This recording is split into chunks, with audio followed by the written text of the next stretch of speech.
يا سيدي الخلق واحنا شعب لقى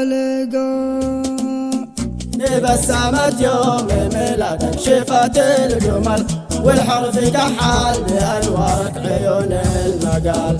يوم المعاني بتمشي بين نهر العسل ويرشفنا القوافي شهد صافي زلال. كل العبارات طافت حول بيت الجزل وكل موضوع في دهشة وفي انذهال. وجهت وجه المشاعر نحو حب الأزل والقلب ينبض من التسليم والامتثال. سعادة العام ترقب فوق سطح الأمل والشوق لك يا ربيع أول يفوق الخيال. قدومك أشرق على الشعب اليمني البطل واستقبلك باحتفاله يا كريم الخصال. مرحبوا فيك يا من بالهداية نزل كل الرجال والمكالف والبنات والعيال. حياك يا خير من حيا بخير العمل، حياك يا مصدر العزة ونبع الكمال. حياك يا أعظم وأكبر مثل في الحرية والكرامة والشرف والنضال. ممات وحياك ولا نجمك معنا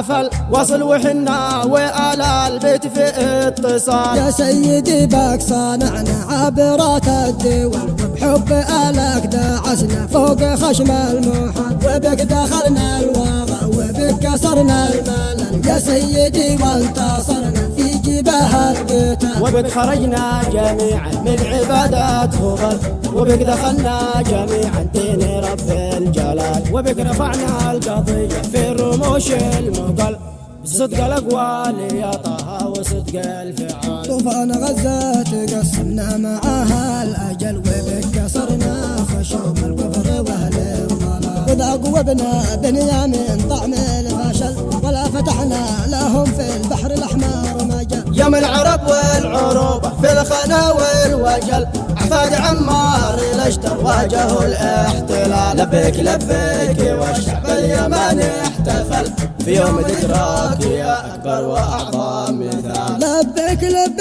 يا وحي العز الأجل، لبيك يا مصنع رجال الرجال. لبيك يا خط الجسيم الجلل، لبيك يا سيفان البتر وقت النزال.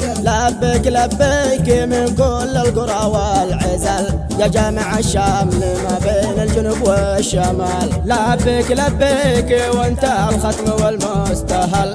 لبيك يا مسك الحروف الجزال. بمولدك شافنا التاريخ يوما ذهل والمجد زاغت عيونه سعد الاحتفال. أرض الإيمان والحكمة تناطح زحل والشعب فوق الكواكب والقمر والهلال. نحتفل بك ونفرح لو حصل ما حصل يا سيد الخير